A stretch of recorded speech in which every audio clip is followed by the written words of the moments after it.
Hello, everybody, and either welcome or welcome back to my podcast. As usual, at the beginning, I want to remind everybody, if you do like this, please rate, comment, and subscribe. You can find me on iTunes, Google Play, and Stitcher. Okay, so before we get too far into this week's episode, I want to kind of give a little bit of context and backstory as to how I decided to do this episode this week. I had decided after doing last week's episode, the one on Jordan Peterson, that I had wanted to kind of spend a little more time with this idea of audience capture / feeding the beast, because it doesn't just pertain to Jordan Peterson. It's something that is becoming a lot more writ large. It's affecting a lot more people. And so I had kind of decided that around Friday of last week that I wanted that to be the topic for this week's podcast. And then this whole last week happened. And sometimes when you do this, you get lucky and you decide on a topic, and then the content gods just provide you with ample examples of, here's material for you to discuss that's completely relevant to the topic that you already picked. So that's kind of how we got here. I wanted to just say that, oddly enough, I did actually pick this topic before everything that happened over the last week. And yeah, sometimes you get lucky in this game.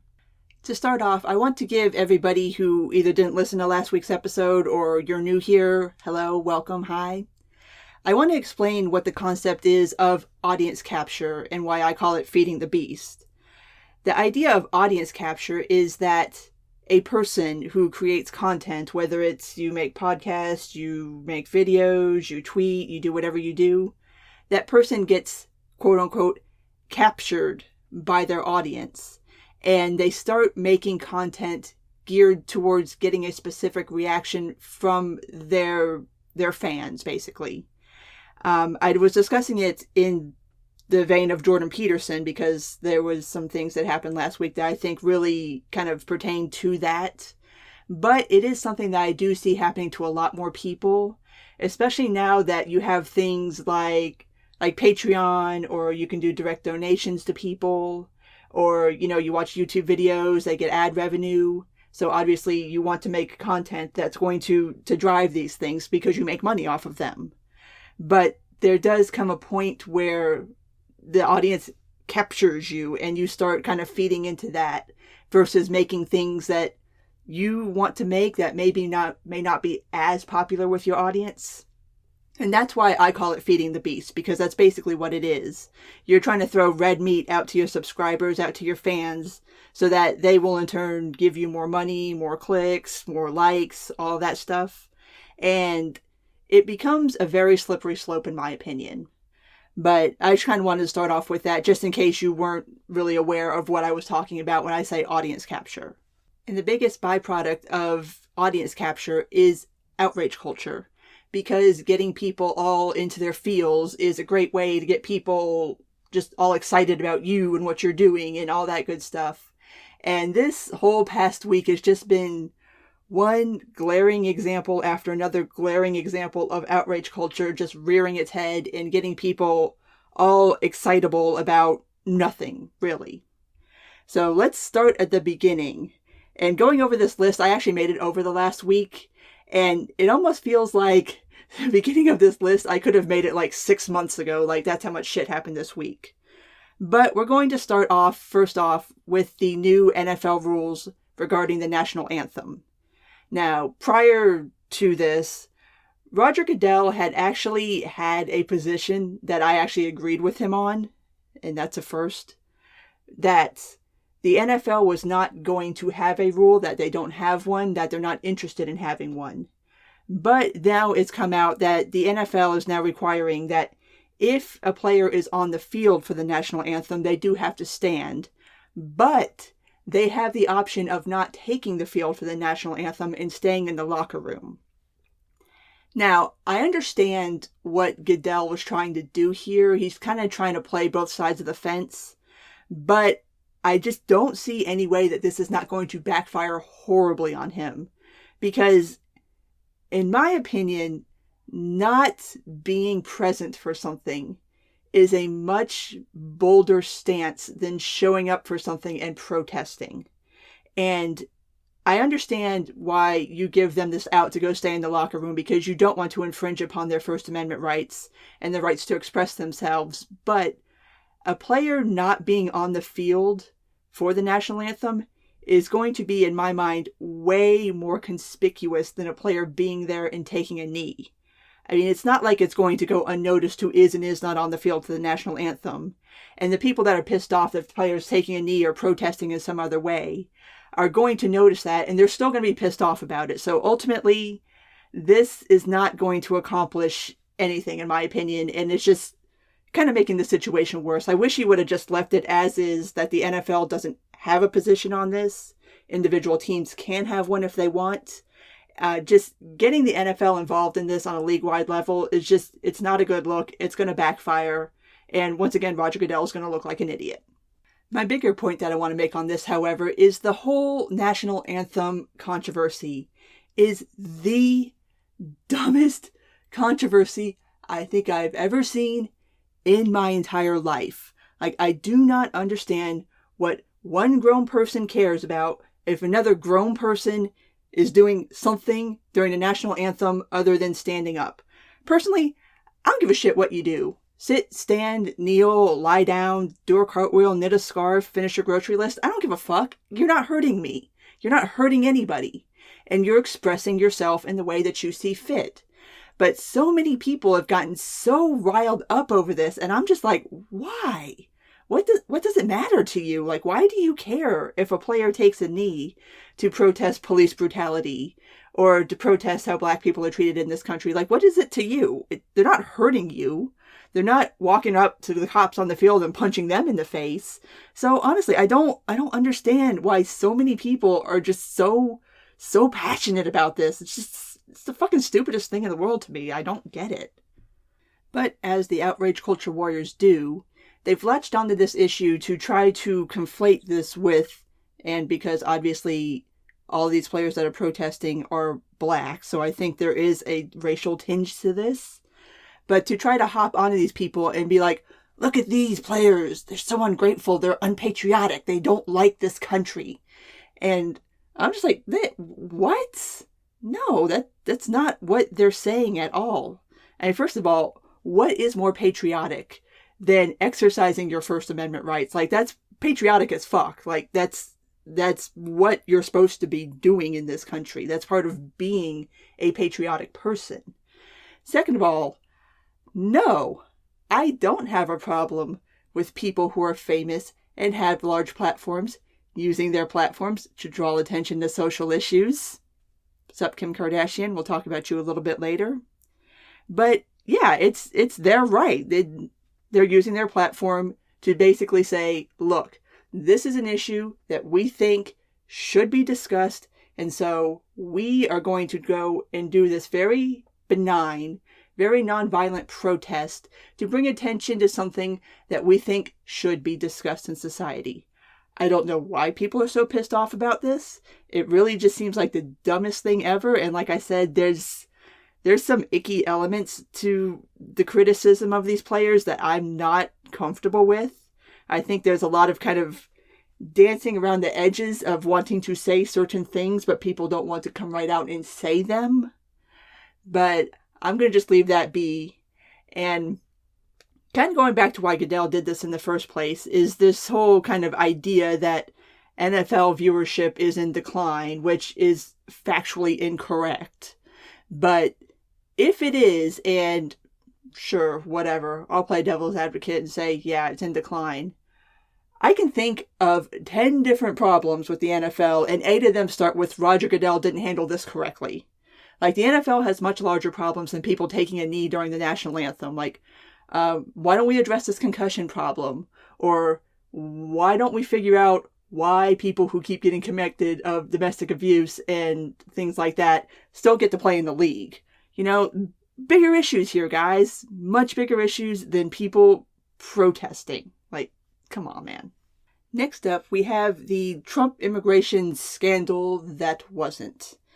Essentially, what happened is, starting, I think, about Sunday of last week, going into Monday, people in the media, especially leftist people in the media, started tweeting out all these pictures of these poor immigrant kids separated from their parents, being held in cages, pictures of these immigration buses full of baby seats to put these babies in, and just all these horrible pictures.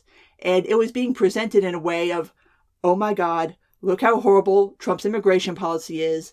He's tearing these children away from their parents. Oh my God, it's so fucking horrible. Everybody look at this. But the problem is that everybody that tweeted it and everybody that retweeted those images forgot to do the first thing you should learn on Twitter when you are tweeting, especially if you're retweeting somebody else's content. Check the date stamp to make sure that what you're tweeting is current. These pictures were not current pictures. It seems like these pictures are from anywhere from 2014 to 2016, which Trump was not president then. So these pictures and these stories were actually from Obama era immigration issues, I guess you could call them. I'm sure it's not news to anybody who's listening to this podcast, but Obama was not exactly great on immigration, like really not great on immigration. So leaving that aside.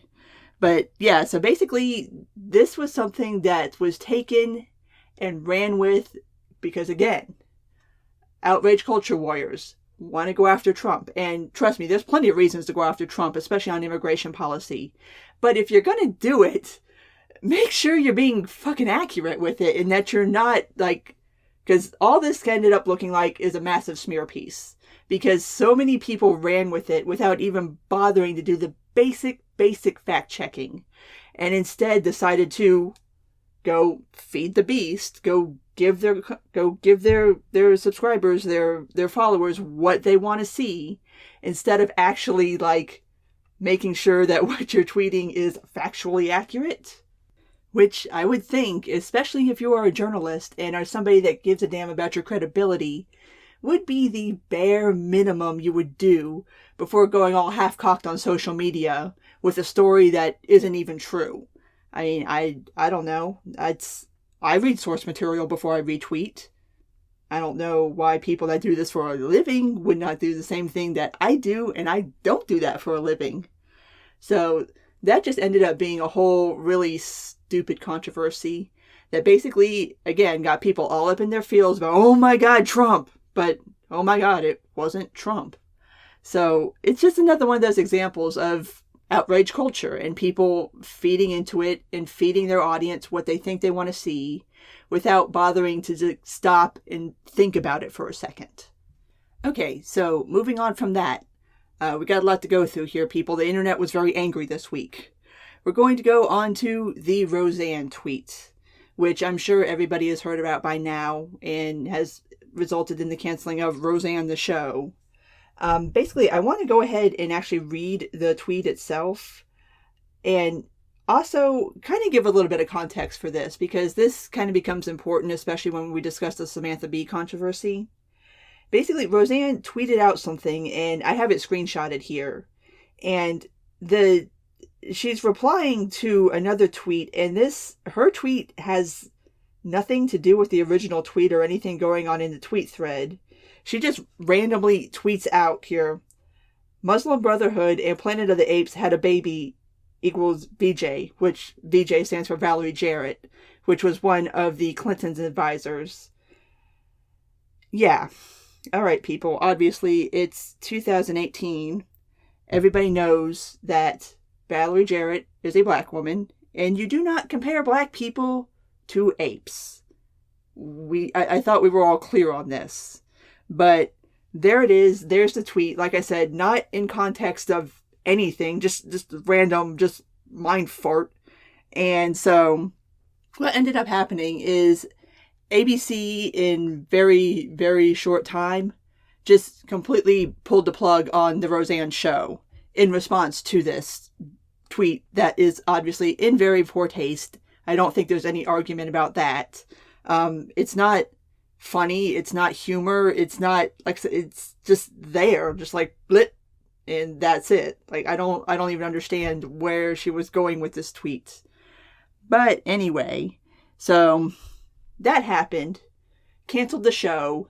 And so in retaliation for her show getting canceled, everybody on righty Twitter all of a sudden decided to go jump on Bill Maher's ass for a joke that he made some time back, comparing Donald Trump, well, not comparing Donald Trump to an orangutan, but saying that Donald Trump's mom had sex with an orangutan and that's why he looks the way he looks. So everybody started calling for, well, if Roseanne got fired for this, we need to get Bill Maher fired for that, which, come on guys, stop. Stop it. Not everybody needs to hand over a pound of flesh every time something happens. And just because thing A happens doesn't mean that all of a sudden you need to go conflate thing B with it and drag somebody into it, which I would love to have seen Bill's face when all this started unfolding, because I'm sure he's probably like, what the fuck is this shit? Like, why, how did I get dragged into this? Like, wait, what is going on here? But here we are again, another example of people trying to feed the beast and saying that we are angry that this person that we like got fired for doing a thing. So let's go find somebody else to get fired for doing a thing that is remotely kind of sort of similar to this thing that this person that we like did. And so we can all feel better about it. Yeah. Which, no, it's just, it's so ridiculous to me. Like, why though? Why though? And as far as the Roseanne show getting canceled, I mean, it obviously, I have to give the standard libertarian disclaimer on this. Yes, ABC is free to do whatever they want to do, and I'm sure Roseanne has a standards and morals clause in her contract, but just because somebody can do something doesn't necessarily mean that they should do something, and if they do something, it doesn't exempt them from criticism. And that's where I'm at on this. Like, I don't like the fact that hundreds of other people just paid for her tweet. I mean, people, obviously her co-stars. I mean, when you make a show, there's literally hundreds of people that are employed. You've got people that do, the stagecraft. You've got people that work the cameras, lights, makeup, hair, wardrobe, craft services. So it affects a lot of people when a show gets canceled. And I wish ABC had maybe taken a little longer to figure out a way to maybe punish Roseanne Barr without punishing everybody else involved with the Roseanne show. You know what I'm saying? Like, I don't like that. And especially since a lot of her co-stars and a lot of people involved in the show have come out publicly and condemned the tweet. So it's like you're being made to pay for something that you don't even agree with. So that's my feelings on that. I wish it had been handled a bit differently, but now here we are. It is what it is. I've seen people try to have try to agitate for bringing back the Roseanne show without Roseanne and having it centered more on like Darlene or anybody like that. I will admit I've not watched any of the new Roseanne episodes. I just have not taken the time to do it. I understand they're good, but I haven't taken the time.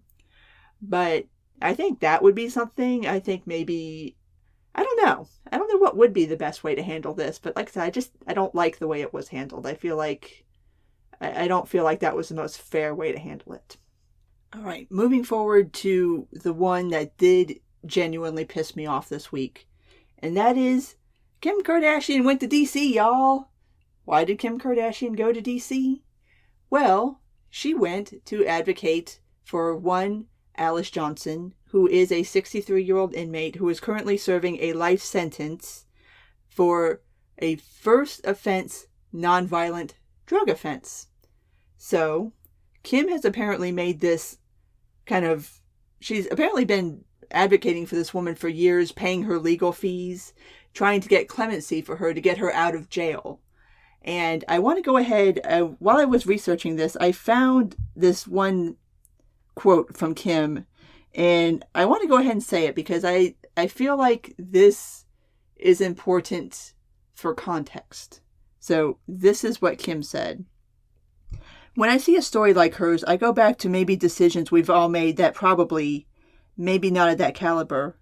But if you think about a decision that you've made in your life, and you get life without the possibility of parole for your first-time nonviolent offense, there's just something so wrong with that.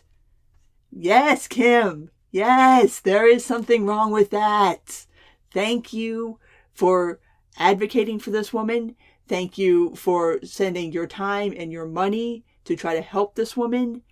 I mean, I cannot say anything bad about Kim Kardashian in this moment. She didn't have to do any of this. The fact that she has made it a personal cause for herself, I think, is very commendable. But not everybody feels the way I do on this one. Because there have been plenty of people who want to come out of the woodwork and try to slam Kim for this. Because, oh my God, it's Kim Kardashian. And she's just a reality television star.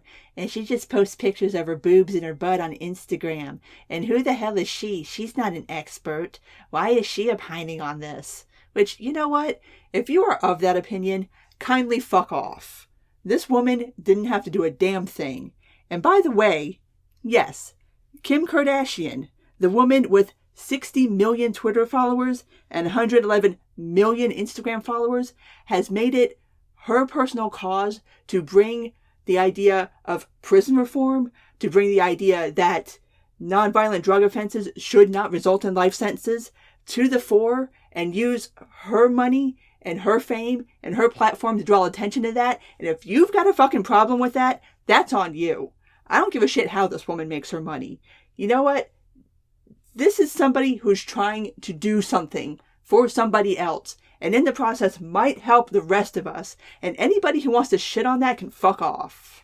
I mean, honestly, you don't have to be some kind of expert or be in a certain field or anything of that to have empathy for somebody and to go fight for somebody because you think that their incarceration is wrong.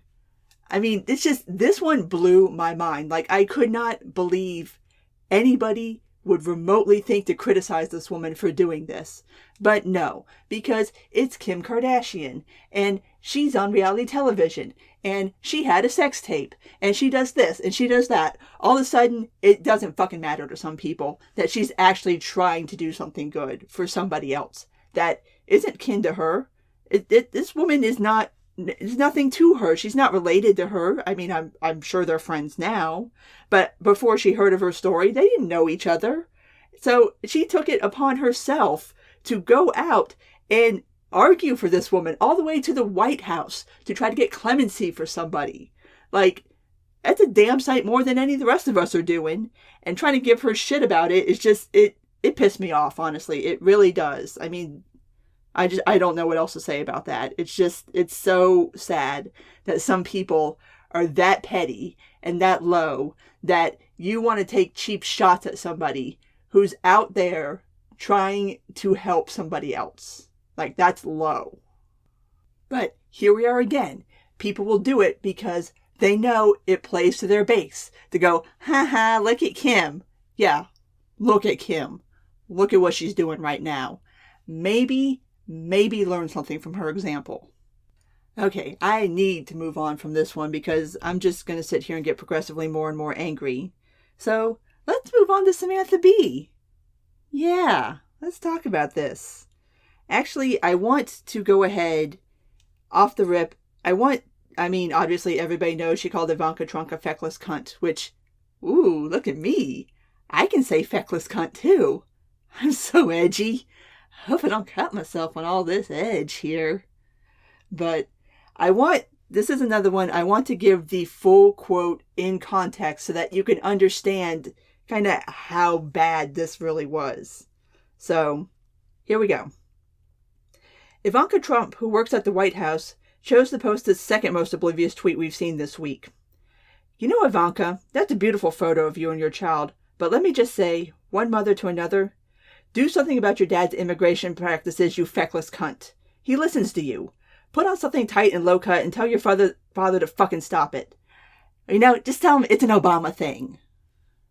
Okay, first off, why is it that there is a certain subset of comedians, especially female comedians, that think just because you said a curse word that, oh, look at me, I'm edgy and funny. Like, look, I can say cunt too. Look at me, whoop-de-fucking-do. Look, I can curse too, if you didn't notice. But this is, again, much like the Roseanne tweet. Like, this, I mean, I guess you're trying to present it as a joke, but that wasn't a fucking joke. Like, that was, you're just taking a low blow at a woman whose only crime was she posted a picture of herself and her son on Instagram. Oh, no, actually, I think it was Twitter. Which, okay, that's what people do. You take pictures of your kids because you love them and you post them on the internet because that's what we all do now. And so everybody wanted to come at her for this. And I'm like, first of all, this is, could you imagine if Ivanka Trump actually had some kind of sway over her father on immigration policy? The extreme cries of nepotism! It's so bad. The only reason she's there is because she's his daughter and she doesn't know anything. And why is she giving an opinion on immigration policy? You know it's true. You know that's exactly how that would go down. So that argument, no. You're just being disingenuous if you make that argument. And then also, I feel like I am the only person that noticed this, and I actually tweeted about it. Did Samantha just throw Obama under the bus to make a Trump joke? Because I'm pretty sure you just said that draconian immigration policies are, I quote, an Obama thing. You fucked up there, sweetheart. That's not what you're supposed to say. We're not supposed to acknowledge that they were an Obama thing. It's just supposed to be a Trump thing. So the fact that you were willing to throw your dude under the bus, and by the way, I mean, Full Frontal is a pre-taped scripted show, which means somebody wrote this down and then rehearsed it, taped it, approved it, and then put it on the television. So, yeah, this is a little different than the Roseanne tweet where apparently, I mean, obviously ABC has no control over what Roseanne tweets, but TBS definitely has full control over what Samantha Bee says. So, this is something that was planned, authored, and as far as I'm concerned, TBS is co-signing. So then the night after that aired, Samantha Bee was getting some happy social justice warrior TV award thingamajig. I don't know. I don't really care. But what was funny was after that aired, the organization that was giving her the award barred press from the events, from the awards events. And I mean, because the internet is what it is and Twitter is what it is, we got transcripts of what she said there. And this is her explanation / apology that she gave to this private event. And I want to read it to you verbatim. Every week I strive to show the world as I see it, unfiltered, Bee told the audience at New House in Hollywood, according to a copy of the speech obtained by IndieWire. Sometimes I should probably have a filter. I accept that. I take it seriously when I get it right, and I do take responsibility when I get it wrong.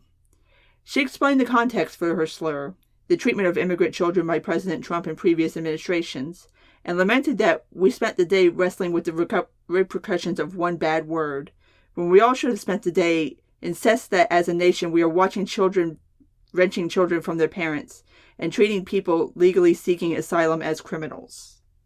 Well, Samantha, we spent the day discussing the fact that you called the president's daughter a feckless cunt, instead of discussing immigration policy, because you chose to, instead of discussing immigration policy, to call the president's daughter a feckless cunt.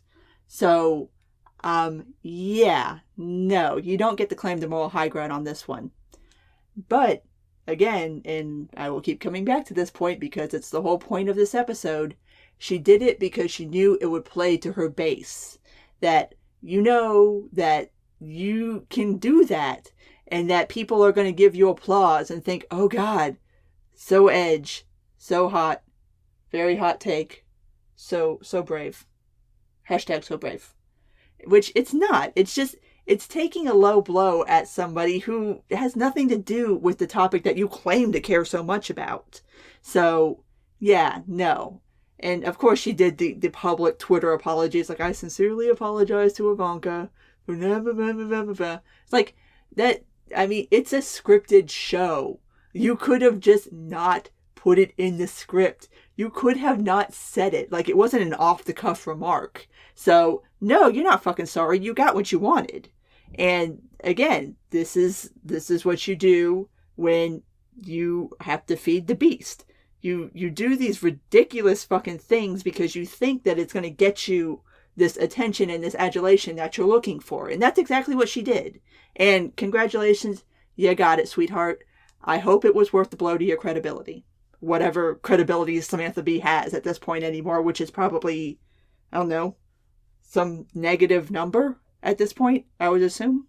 And of course, in the wake of her feckless cunt comment, obviously everybody on the right called for Samantha Bee to be fired, up to and including one President Donald J. Trump, who decided to roll up in this and make it about him, demanding an apology and saying that she should be fired for this, which, like I've already said, she's not getting fired because TBS co-signed this. Like, they already knew what it was. Like, this, they're not firing her. She's not going anywhere. It's not going to happen. But again, you give your base what they want, and then the other side takes it and runs with it too. And it's basically all just this emotion-driven, just catharsis witch hunt thing. I don't even know what else to call it. But it's so fucking ridiculous. Like, can you guys please stop it? Just stop it. But I know people aren't just going to stop it because outrage culture is quite profitable for some people.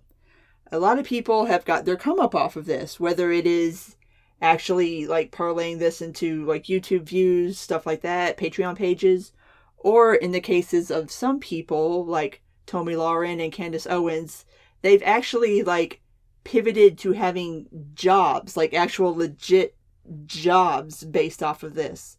So while I know it needs to stop, it's not going to stop as long as people can get famous off of this and get money off of this and get jobs off of this. So where do libertarians figure in all this? Well, we don't. Everything in outrage culture, everything involved in audience capture / feeding the beast is completely emotion-based. And libertarians do not do emotion-based arguments. That ain't us. That's not what we do. And that's not to say that I know a lot of people think that libertarians kind of fall into that whole Vulcan thing of not having emotions, which we do. We absolutely do. Go argue with a libertarian one time about something. We are very passionate people, but we do not argue from the basis of emotion. We argue from the basis of fact. We don't get excited about people taking a knee or tweets or anything like that. Like, if we get excited about the debt or civil asset forfeiture or criminal justice reform or advocating for sex workers. Anything like that can be actually based in fact. We don't trade in emotions. So outrage culture is not for us. And outside looking in, we don't understand y'all that trade in this. Like, it's not, we don't get you. Like, emotions are fine. Emotions are wonderful, but we don't really care about your emotions. We don't care about your feels. We care about your thoughts. And that's what we trade in. And so that's why I think it's kind of difficult, especially in this current environment, for any of us to get a foothold, like, kind of in a more, like, I'm kind of struggling to figure out the best word, to kind of be more present in the larger conversation on a national level, to be like on television, to be kind of part of that scene. Because we don't do that. Like, it's foreign to us. Like, and honestly, it should be, because emotional-based arguments are stupid. Fact-based, stick with it. That's my thoughts on that. Alright, so to try to kind of start wrapping this up, I wanted to give my personal thoughts as somebody who makes content on this idea of audience capture, and that's like I said in my Jordan Peterson episode, I get it, but I don't agree with it. I think there is a very fine line. And of course, when I make content, when I make these podcasts, I think about what you guys might want to listen to, but I give just as much thought as to what I want to talk about. And I think that's really important when you are making content, whether it is a podcast, whether you're making videos, whether you're tweeting, whether you're on Facebook, whatever it is that you do. I mean, there is that idea of kind of trying to give your audience what they want. But when that's all you do, I think it becomes very transparent to people that that's what you're doing. And the best way, I think, to approach this, making content, however it is you choose to do it, is to pick things that you are passionate about. And that's something that I really kind of like about the libertarian space, and especially libertarian content creators, is that while we all talk about different various things, everybody kind of has their niche, kind of like their thing that they get passionate about. And I think that's cool. Like, I like that. That's neat that some people do super deep dives on wars or foreign relations or economics, or I tend to do like societal issues. Some people go deep into sex work. Some people go deep into like Title IX. I think there is a value to that, of letting people have like a niche beyond just giving your audience what they want. I think there is something to be said for keeping like yourself interested in making content and not just cranking out just whatever because you think people are going to give you likes and retweets and clicks and all that stuff. So that's kind of my thought on that. And that's why I have a problem with outrage culture, because I think that just, it turns you into an inauthentic person in a way. It turns you into this person that just cranks out content without bothering to think about whether this is something that you're passionate about. And like I said, I think after a while of doing that, it starts to show. And so that's why I really, really caution people against that. And I kind of have some thoughts that I'm kind of working through on that, as far as people like that do like Patreon versus subscribers versus advertising, that I'm kind of working on, because I know that's going to be kind of a controversial opinion, but yeah. So for future content, I'm going to go ahead, leave off here.